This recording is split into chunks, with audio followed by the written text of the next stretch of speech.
one of the things that has been most helpful to me is developing a daily practice.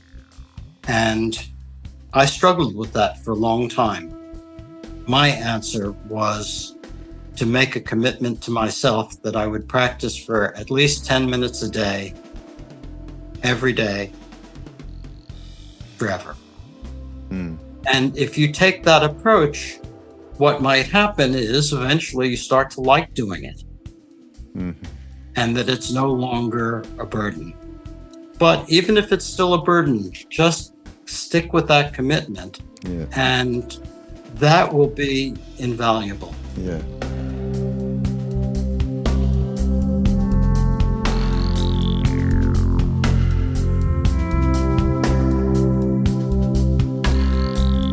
Hey everyone, it's Mindrolling. I am back, and I have a new guest today, Andy Karr.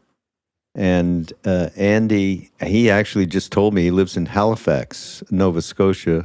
Andy, I'm from Montreal, so I'm aware. Oh, okay. You know, Some people, you say Halifax and they say, what? Yeah, right. Is that country? Is, Canada? Canada. It's all Canada. You can't even get them to, if it's from Toronto, they still go Canada, Montreal, whatever. Anyhow, all to say that he's been a part of a community there for 30 years, and which is, to me, one of the most important foundational communities that was started quite a long time ago when the East started to come back to the West. And and in this case, it's Chögyam Trungpa Rinpoche.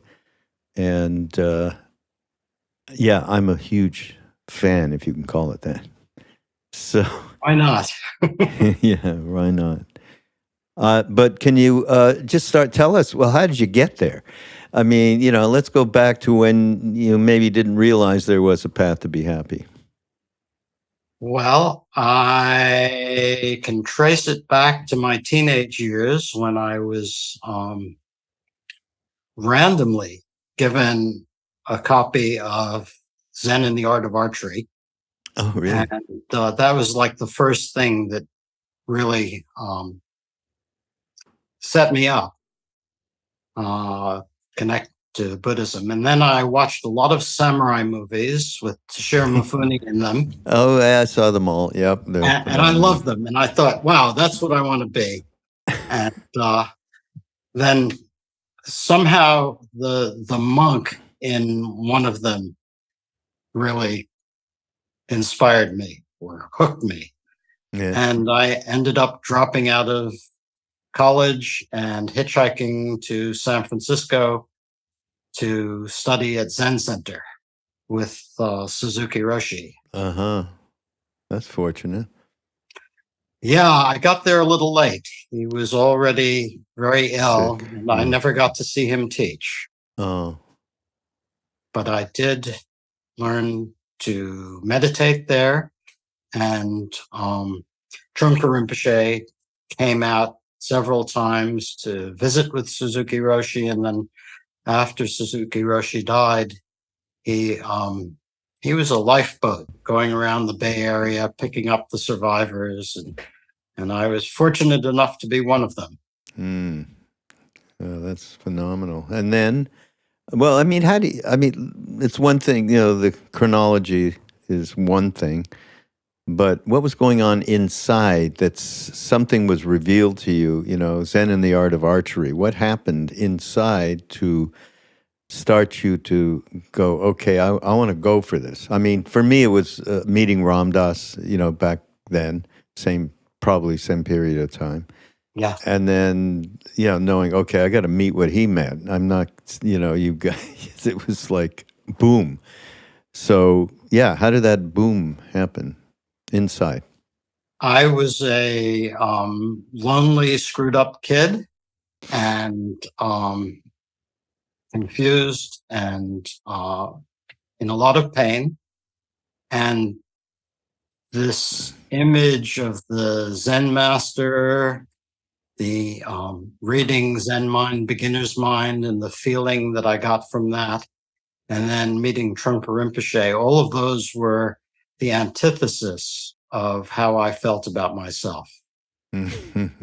So it was some idol worship of wanting to be like that. Or isn't it also a breath of fresh air on a day-to-day basis? Like, wow, there's... It was both. It was both a breath of fresh air occasionally, and mostly just a feeling that this was a lifeline. Mm. So, yeah, and that was, it's the same, I guess, for just most people then, now. You see the lifeline and you grab it and you start pulling. Yeah. You know, and that's the initiative to really go after it, basically. I mean, that's it's as simple as that, no? Yeah, and I think one of the things that inspired me a lot was the lifeline seemed to be very much do it yourself. That you get guidance, but that it was really up to you to do it. They'd give you the tools, practice of meditation, things to read or listen to, but that somehow the ideal that you should be able to do this yourself, whatever this meant, which I was pretty unclear about. That appealed to me a lot. I'm just trying to think back. Okay, what was I thinking in terms of, boy, you know, you can do this yourself. Well, of course, you know, that is the Buddha. That's what the Buddha said. Experiences, don't trust nothing. Yeah. Do it. And so our tradition is not Buddhist, but it's not Hindu either. It's some kind of crazy combination. I don't know if you know much about Ram Dass's trip and, you know, those of us that were back there at that time. A bit. I read Be Here Now when it came out, and it was super inspiring for me. And I was at a couple of occasions when Ram Dass was with Trungpa Rinpoche, retreat that Trungpa Rinpoche led in Wyoming. And then when Ram Dass came to Naropa. You were there at Naropa? Yeah. Uh-huh. Cool. Yeah, I was living in Boulder at that time. Oh, you were? Uh-huh. Yeah. Well, anyhow, the representation is more about Neem Karoli Baba, and Ram Dass transmitted quite well to millions of people what that was. But what it was, it wasn't do it yourself. It wasn't not do it yourself. It wasn't meditation. On the other hand, we were all doing Vipassana meditation, and he would actually, you know what he'd say at some point? Like, I think if he wanted to get rid of, it was too much. These hippies are all around him, you know, 200-300 people. If you can imagine, that's the only Westerners who ever saw this being. Yeah. And he'd say, a course, in English, because he supposedly didn't speak English, but he'd say words, course? You going to go to the course? So, oh, okay. So what the hell? We didn't know from the course, except Ram Dass had done, you know, a few consecutive months there, several courses with a bunch of Westerners, some of who ended up seeing Neem Karoli Baba. And then Vipassana became a grounding, foundational practice for many, many people to this day, as well as many people, like Danny Goleman is close to His Holiness, and Krishna Das is a student of Tsoknyi Rinpoche, and, we all have taken, so that seems to be, it's a blend somehow. But the idea, I had no idea that I had any chance to do anything on my own, and it worked out perfectly for me. Oh, God. Well, one of the things, the hallmark, I would say, of Trungpa Rinpoche's teachings in the first years in North America was sitting meditation, the sitting practice of meditation. And he would not give a talk without emphasizing that. And we had attendance books that we had to fill in that he would check. He would see if you had been sitting your required amount. Oh my God! He did everything he could to encourage us to keep sitting, keep practicing. Well, we spent time at Tail of the Tiger, what in Vermont. What's it called now? Karma Choling, right? Yeah. Yeah. And we spent time with him when we came back from India in the early Uh-huh. 70s Uh-huh. there. And of course, he had such a great time with Ram Dass making fun of him and us for that matter. Oh, the Light and Lovers are back. Hi. That's what he called us, Light and Love. And just some of your experience directly with him. Would you share? Sure. I'm not a very good storyteller, and most of my stories about being with Trungpa Rinpoche were so much inner experience and not so much outer experience that they don't make very vivid narratives. Mm-hmm. But being around him was both magical and terrifying. There were times, well, you probably saw this, that being around him was like being around a live electric wire. And other times he was just like the father you always wished you'd had. Very loving, very kind. So, yeah, I did get to be his attendant later on Oh, really? in his life, and one of his attendants, and it was quite special to spend time around him. You never quite knew what would happen, and sometimes it would be fairly incomprehensible, and other times it would be just very sweet. What do you think of the whole crazy wisdom thing? I mean, so many people have so many different takes, and we're in a period of time when some of that's really being addressed in a way that I don't think I've ever seen it in my lifetime. So yeah, the crazy wisdom. So, where does it even emanate from? Where's this term come from? Who's it associated with? well, it's associated with Trungpa Rinpoche. It is a translation from the Tibetan, but I don't think it's an orthodox one. The sense of crazy in this case is not wild. It's not wild and crazy guy. It's about Steve Martin. unconventional. It's not, our normal approach to life is me-centric. When you take away me and there's no more centric there, it can look very crazy to outsiders. One of the things that I could say about my experience of Trungpa Rinpoche was there didn't seem to be any sense of self-orientation in his activity. He never was acting from, I need this or I need that. So that's crazy. And I think, you have to combine that, not just the non-egocentric part, but also the wisdom part, the insight into how the mind works, how reality works. And that's also crazy because reality is not necessarily how we normally conceive of it. Not necessarily, is it? Yeah. So, Understatement. there's some radical transformation that you go through on these journeys and you see differently. So both the wisdom and the crazy refer to not falling into the conventional, not falling into the habitual way of viewing. Yeah, which is very difficult on a day-to-day basis for many people. And there are people who profess to be in that place where they are no longer, there's not that attachment to the me. They're out of polarization inside. And they're espousing that and using this in a way that's very pernicious.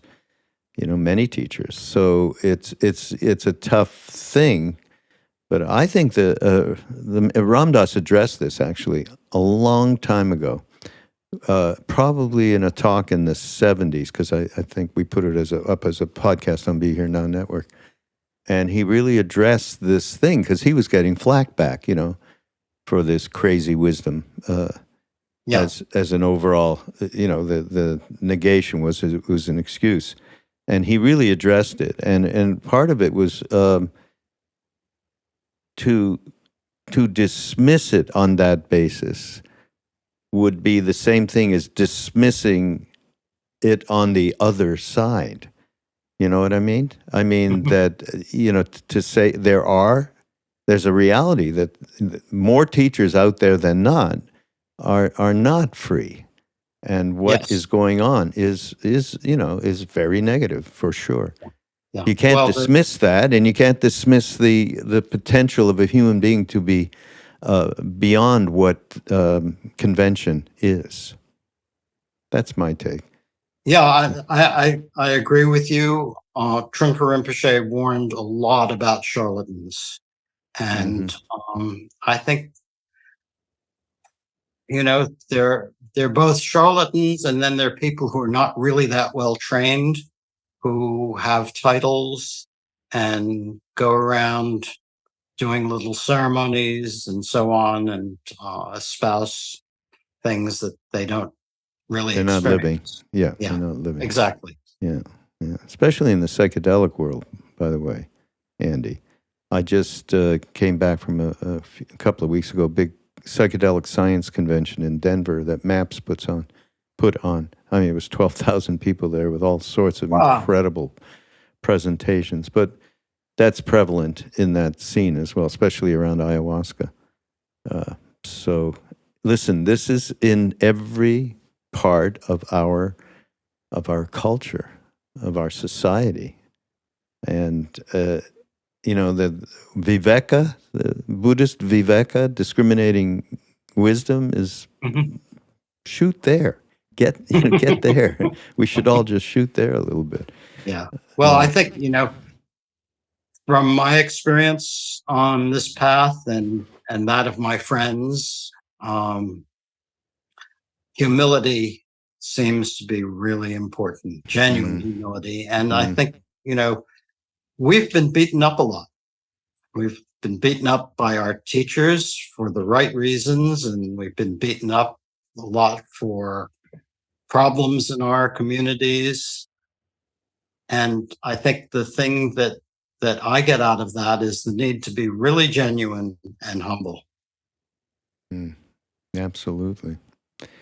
We can add a few more of those adjectives, actually, but we will, because we'll talk a little bit about this book. So Andy's got a book, Into the Mirror, A Buddhist Journey Through Mind Matter and the Nature of Reality. And it's got chock full of all kinds of good stuff to ruminate over and practice, actually.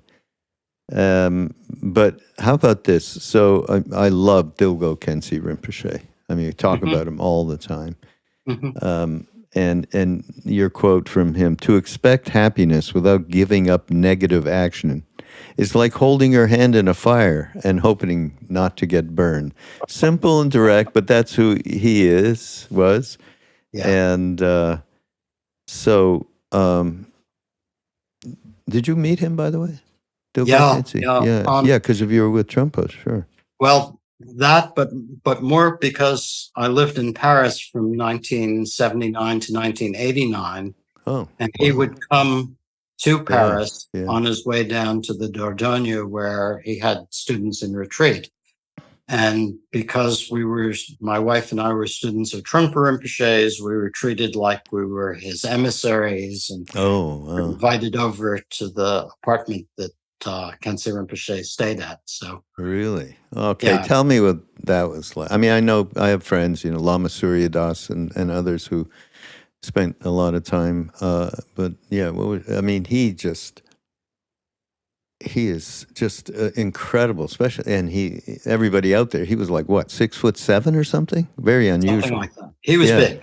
He was a huge man and had a huge presence, never mind the size, Yeah. and really seemed to me to be beyond polarization, Oh, yeah. not doing anything for himself anymore. Yeah, absolutely.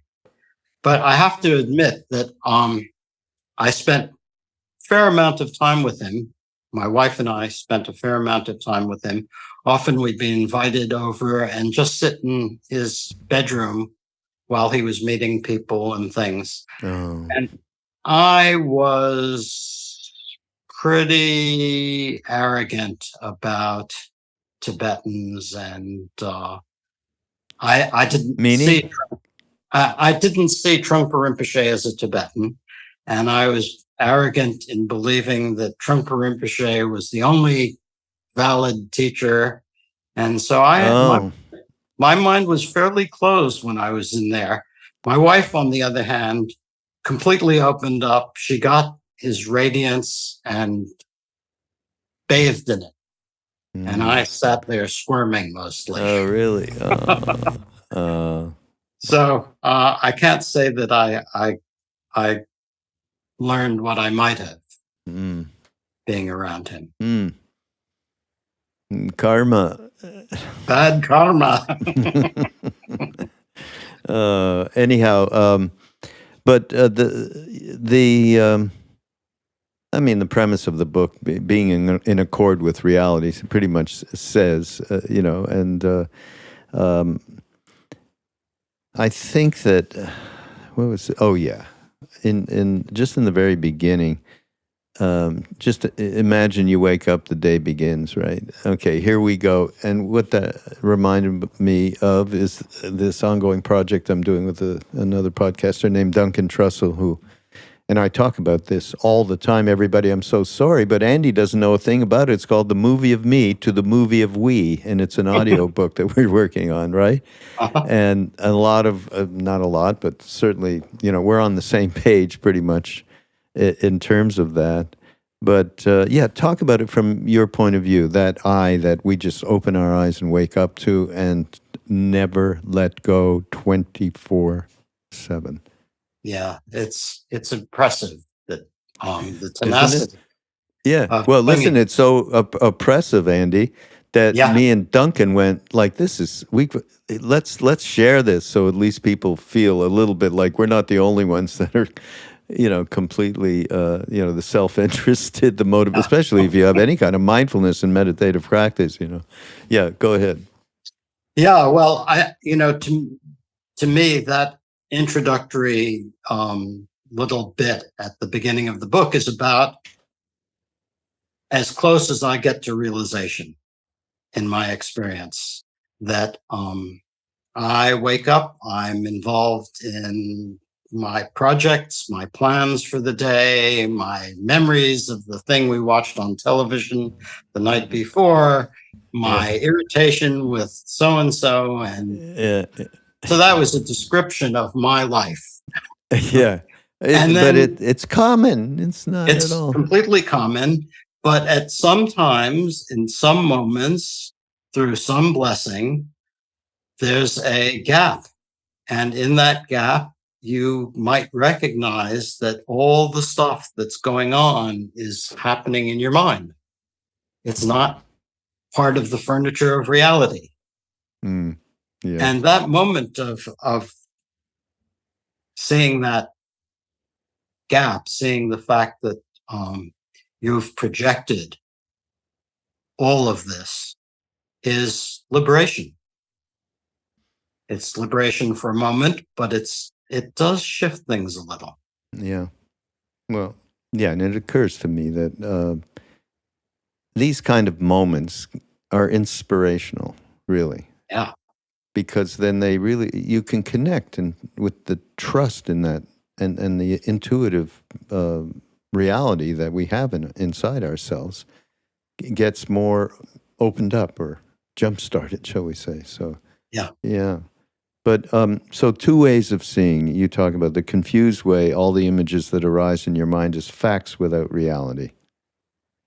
Enticing facts or oppressive facts, promises, threats, gods, demons, right? The 100,000 beautiful visions and the 100,000 horrible. Yep. The other way is to recognize these experiences for what they are, mind stuff, which is what you just said, mere transient mental phenomena. Now, recognizing that and acting on it. Let's talk about acting on that, because that's really the difficulty, and it's also I think we humans are have fundamental laziness. What did the Buddha talk about that? He must have talked about that, right? Yeah. Yeah. Yeah. So anyhow, yeah, the putting it into action. Yeah, it takes, especially at the beginning, it takes a lot of effort to develop your attentiveness, to start to even notice that your mind is filled with stuff. That's a big first step, but it's an effort. And Mindfulness, we're talking. Without that, you pretty much, I mean, that's such a, it's now a generic, meaningless term like so much other terms that we have in the English language. But the reality is there has to be that, movement towards awareness of motivations, etc., and everything else. Yes. And then, you know, even as you develop mindfulness and you start to be aware of how distracted you are and how much is going on in your mind, it's pretty compelling and very hard to know what to do about that. The instinct is, I should be able to stop this, or I should be able to subdue it or dissolve it or get out of it. And that's what meditation should be about. The more you go on, the more you find there's just no handle for that. There's no way that you can just suppress your mental activity, because the suppression is further mental activity. Mm-hmm. So you've got to find a different way of working with it. And that different way is to shift from trying to develop peace by calming your mind. You start to develop peace by making peace with what's going on in your mind. Very good. I like that, Andy. Yeah, that to me is a key step. Mm-hmm. And then, once you start to develop a little peace and start to relax a bit about all this crap that you're experiencing all the time, then you might start to recognize the nature of that stuff. And as you recognize it, it really does what we call self-liberate. It's not like you have to fix it or get rid of it. Right. It's just, oh, wow, that's mind stuff. And then it doesn't have power over you. Yeah, the reaction. Yeah. I mean, people ask me, actually, well, you've been doing this for decades. I mean, where did you get, buddy? And I say, the reaction time on most of what's incoming in my life or coming from whatever thought is just absolutely expanded. So there's more spaciousness. I mean, that's a truism. Yeah. That, and on the other end, when you do lose it, it's not as you don't want to powerful and overpowering and long lasting. Yeah, you don't want to commit harakiri as much as you used or murder. to. Yeah, that is murder. This is interesting to talk about. This is a quote. You have nice quotes in here, Andy. This is from Trungpa. The basic idea of the sitting practice of meditation is that it is what the Buddha did, and because of that, he attained enlightenment. That's the basic point, and we have been told how to practice that way too, so that in turn we can gain enlightenment. What's he talking about there? We can gain enlightenment in this? It's a little far-fetched for me. That's the most far-fetched thing I've heard from him. Well, I think my 17-year-old version of enlightenment, of becoming like Toshiro Mifune, ain't gonna happen. So I can, on that level, I'd say it's not going to happen. Yeah. On the other hand, just getting to know your mind having a little spaciousness, as you described, that's getting to the point. Yeah, absolutely. Can we add and being more kind, compassionate, and loving to that, Yeah, and of knowing course. that serving others is what we are here for, and not just the me, Yeah, and that's enlightenment. And yeah. so I was thinking, okay, he must mean that's what he must mean. Okay, to Well, be I think he's honestly, I would say that what he was talking about in that quote is the full meal deal. That actually you can realize the nature of everything in your experience. Now, have I done that? No, but well, I, okay, then wow, we have to then define enlightenment. I mean, we have to get there. I mean, and he's defining it as Buddha's enlightenment, yeah, and I met that being in Neem Karoli Baba. So it was the astounding thing. Holy shit! There's nothing in there. that's right. That was the immediate thing. There's nothing in there. Yeah, And I mean, nothing to bounce off of like we do with each other all the time. So I'm thinking I have to go back to what we just described: spaciousness, non-reactivity, loving understanding of being human. It's okay, and then adding being kinder, more compassionate. I mean, that's enlightenment, I think. yeah, and I think those are the that's the footpath toward this further level of nothing there. Hmm. Before we get to the end of this, I'd love for you to lead that meditation that you led in the book. I mean, you probably led more than one, but it was the spacious meditation. Actually, the formless meditation, right? Mm-hmm. And Rinpoche said, "This is the closest thing to doing nothing."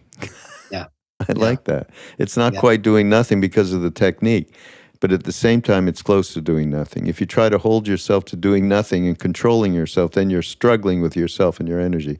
So if you let go, which is in people, you'll stay to the end here, I mean, and shortly, and it uses breath to let go.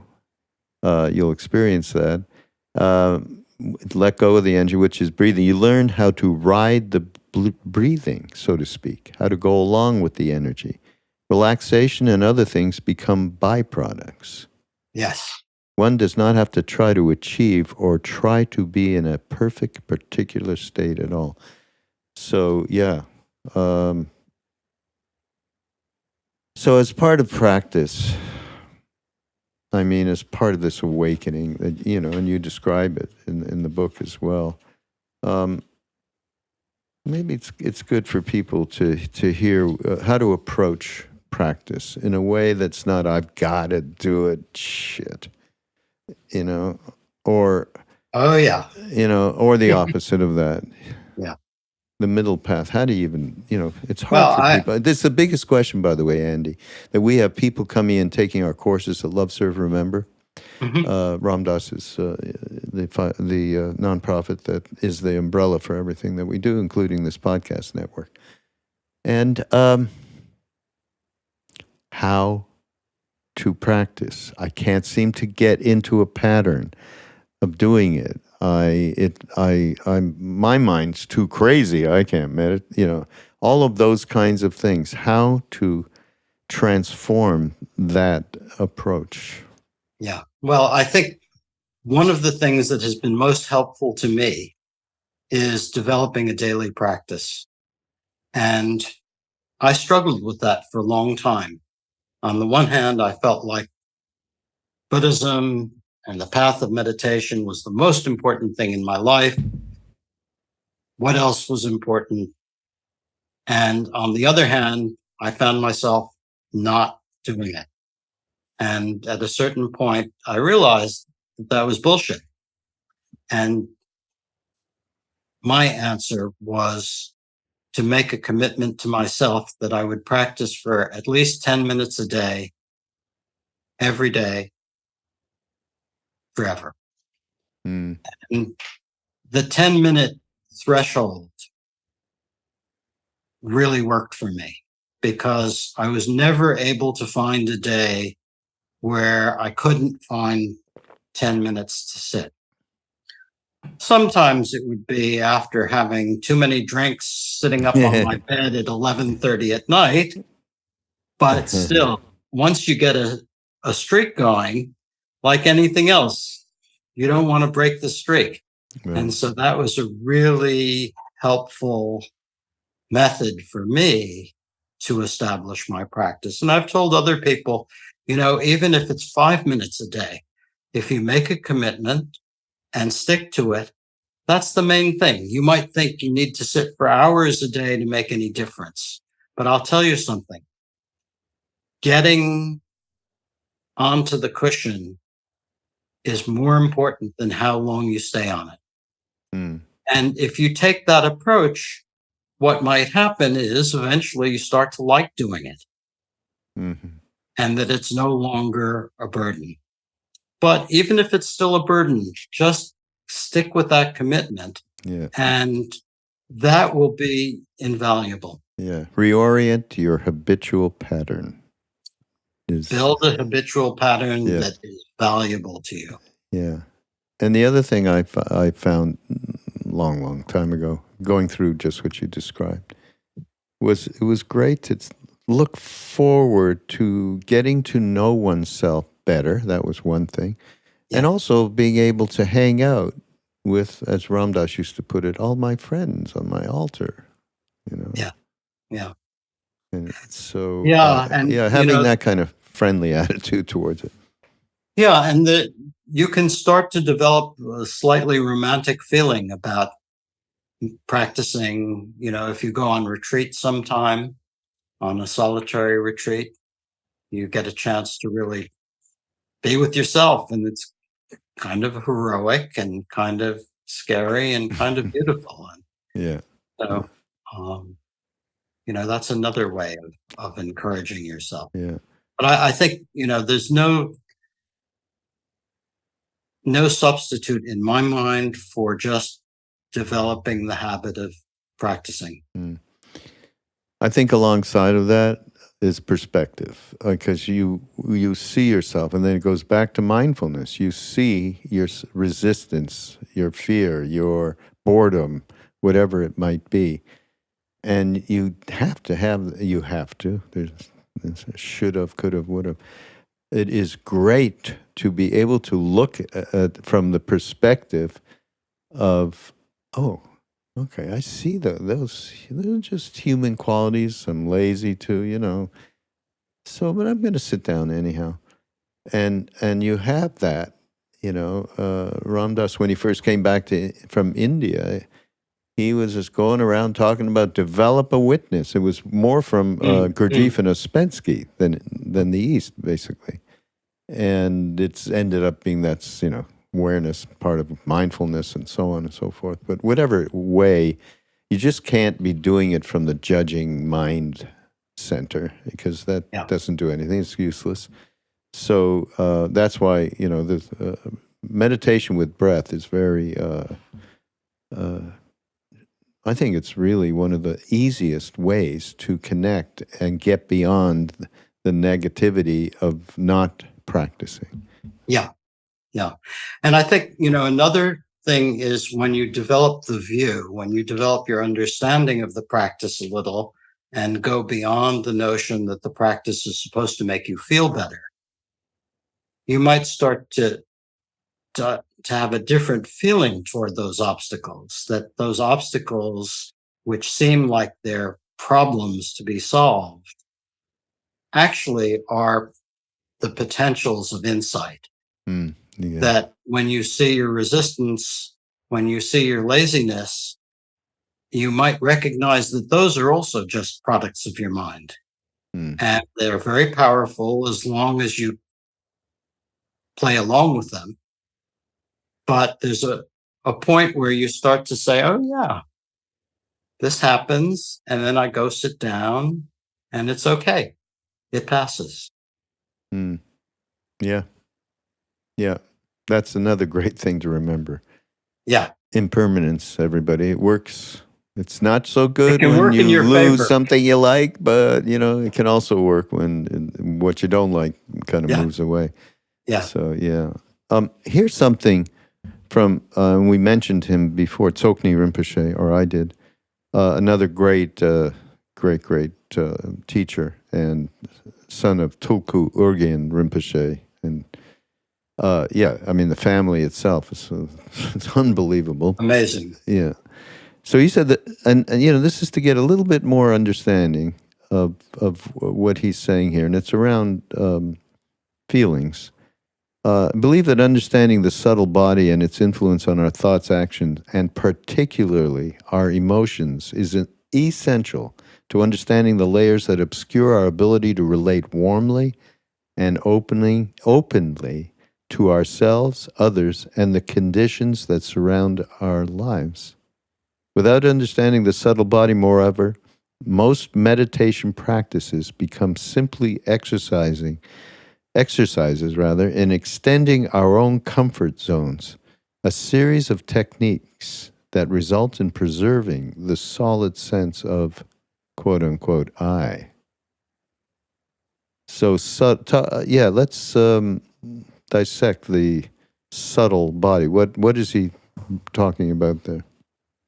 I think the heart of the issue is that we modern people are very heady. We're trained to use our intellect. We go to school for a dozen or more years to train just to use intellect. Mm-hmm. We approach meditation as though it's an intellectual exercise. I am going to learn about my experience, and I am now thinking, so I am going to think about my thinking. And we get caught in ignoring what else is happening. And what else is happening is usually some bodily sensations, some feelings, some emotionality, things arising and disappearing. And all that stuff is like, I'm not interested in that. I'm interested in learning how to calm my mind, calm my intellect, basically, work with my thoughts. So this is a way of expanding our awareness beyond just the thinking or the narrative mind and starting to see how there's so much that's continually happening that's actually driving the show and driving the thinking process, and we ignore it. So you have a feeling in your chest of tightness or anxiety or whatever. Fear. You push it down because you've got to drive forward with whatever you're doing. That pushing it down reinforces it, it gives it energy, and prevents you from recognizing it. So what Tsoknyi Rinpoche has very skillfully done is he's taught a method of dropping down from the thinking mind into the feeling itself, not knowing the feeling intellectually, but feeling the feeling and just letting it be and taking that attitude that whatever it is, if it's resistance, irritation, anxiety, if it's pleasurable, whatever it is, it'll stay for a while and then go. If you struggle with it, any negative thing will get stronger. So give it space, let it be there. And then at some point it will go. It may stay around a lot longer than you'd like. Tant pis, as we say in the French, too bad. So, it's really about first dropping out of the discursive mind into the feeling, into the subtle body. This feeling is the subtle body, and being willing to let that just be. Sometimes Soni Rinpoche talks about beautiful monsters, which are recurring habitual anxieties or angers or whatever your particular emotional hangups are that come again and again. Beautiful monster. And so he calls them beautiful monsters that on the one hand, they seem monstrous. On the other hand, once you learn to look at them and rest with them, something else happens. They lose a lot of that power. Yeah. So I have found that approach that Soni Rinpoche presents extremely helpful in my own practice, and I kind of wish I had discovered it 10 years before. Yeah, he's phenomenal. I'm incorrectly probably pronouncing his name, Tsokni. You're leaving out the harsh K, I think. Yeah. I think you're right, though. I could be, but pronouncing Tibetan. Yeah, right. Where are we going to go? It's Tsoknyi Rinpoche. Yeah. Tsokni. And he has I have to champion this book that he did with Daniel from our Why We Meditate. A phenomenal book. And it's not just about meditation by any stretch at all. It's got phenomenal. He's just one great teacher. Period. He is one great teacher, and I have been studying with him, and I think he's fantastic. Yeah, so great. Shout out there. And fantastic in the sense of having insight into Westerners, into modern people. Yeah. And not approaching it just from the tradition. Yeah, the classics. Yeah. That's so important. And there's more than he who Mingyur Rinpoche, also his brother. I mean, it's crazy family, but Chögyam Rinpoche, Chögyam, his other brother. Yeah. They're out. I just have to get this in. I'm like love reading these wonderful quotes you got. Here's one from Gelek Rinpoche, who I did a podcast with before he left. So he was just phenomenal. The true enemy is, was it that? He was a beautiful man. Yeah, beautiful. Absolutely. The true enemy is inside, the maker of trouble, the source of all our suffering, the destroyer of our joy, and the destroyer of our virtue is inside. It is ego. I call it I, the most precious one. I, the most precious one, does not serve any purpose. It only makes tremendous, unreasonable, impossible demands. Ego wants to be the best and has no consideration for anyone else. Things work fine as long as I, the most precious one's wishes, are being fulfilled. But when they're not, and ego turns on the self, it becomes self-hatred. That self-hatred will eventually burn the house down. Yeah. How well put, right? Well, when I was writing this book, I wanted to use a lot of long quotes. Yeah. No, both I love it. Because I thought they were really helpful, but also as an homage to these teachers who I respect so much. I didn't want to do a big gush about how wonderful Tsoknyi Rinpoche is. I thought, giving a long quote from him at the beginning of a chapter would be a good way of including him in this. No, absolutely. Oh, that's so great. But by the way, just thinking back to what we were speaking to just before around moving out of that I-centric place in the head into a place where you connect with the feeling that is going on.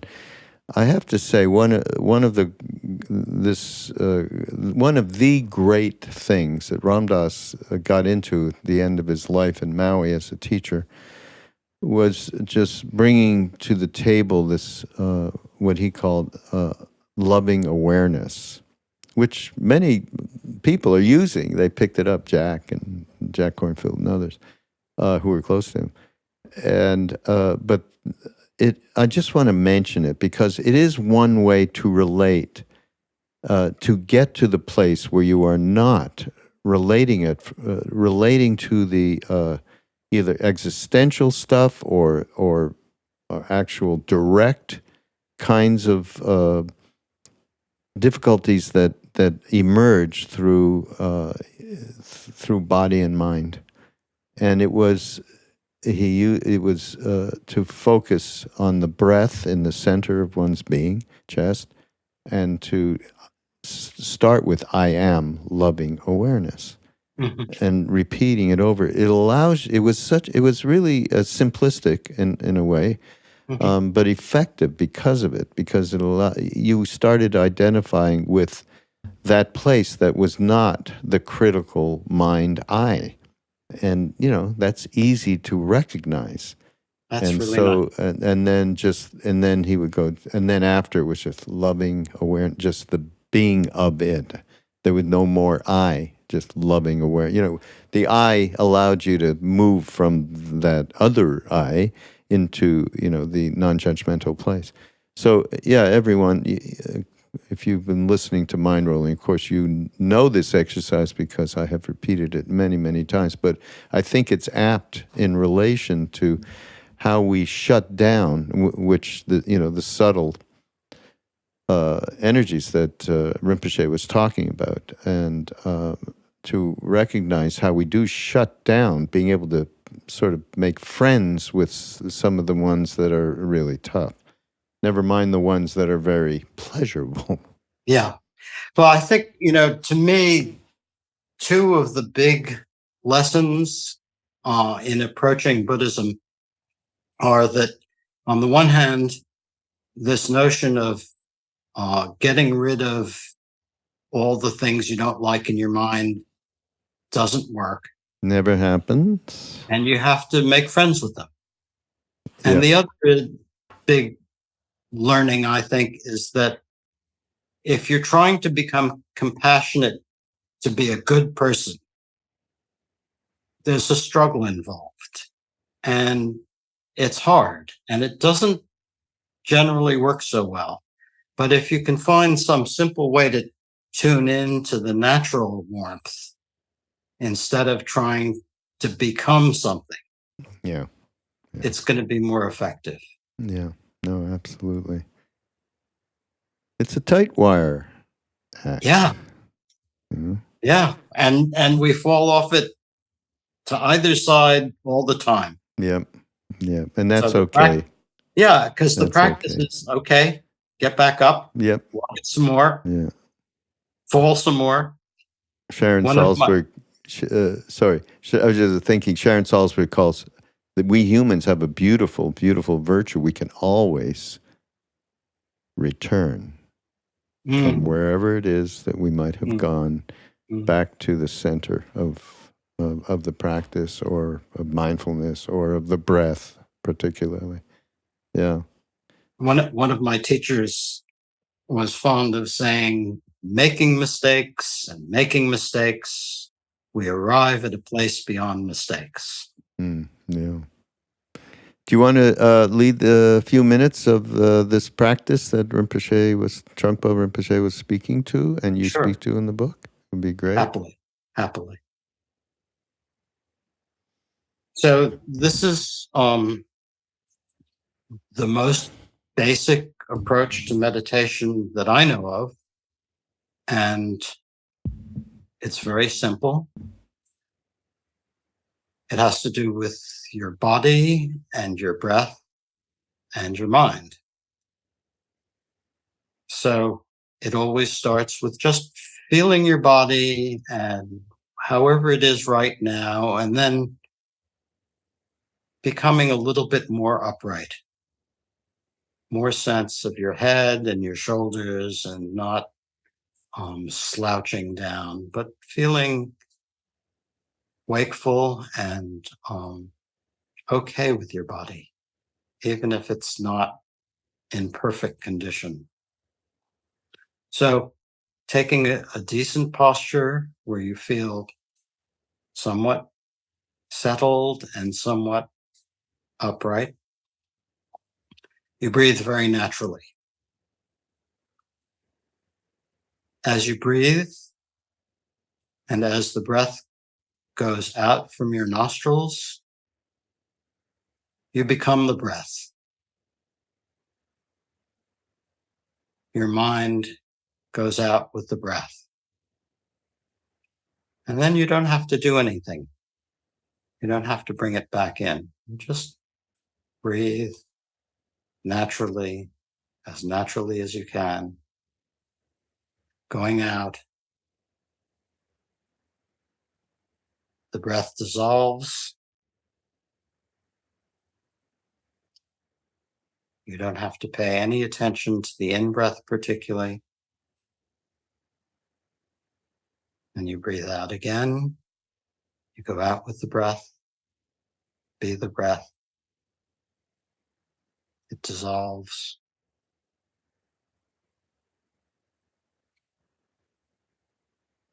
Go out with the breath again.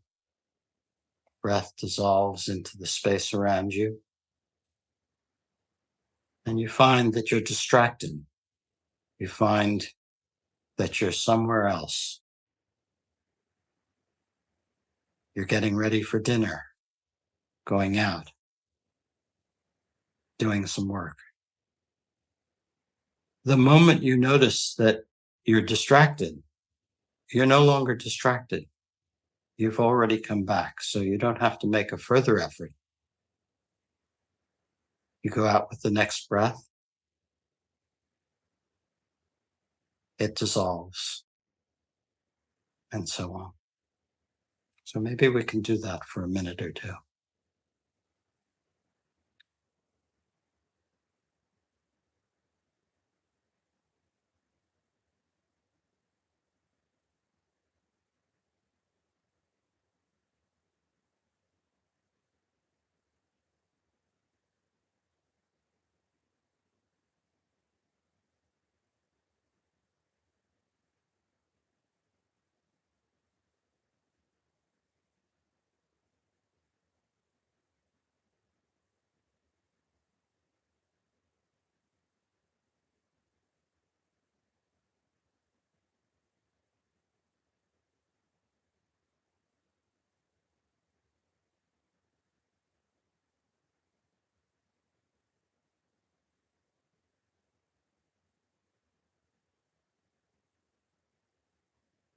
That's it.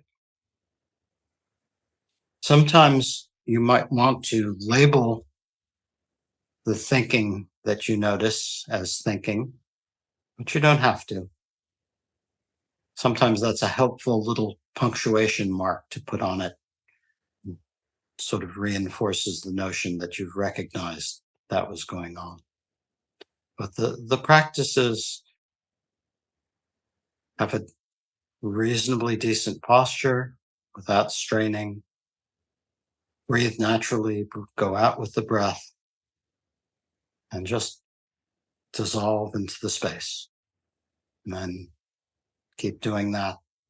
Keep losing that by getting distracted, recognizing the distraction, never struggling with the distraction, never trying to not be distracted. So that's it. You're muted, Raghu. I am muted. I'm sorry. I got so deeply gone in the meditation that I didn't remember. Okay. Yeah. Don't struggle with the struggle. Yep. Yeah. And the dissolution of mind through out breath, that's a great practice.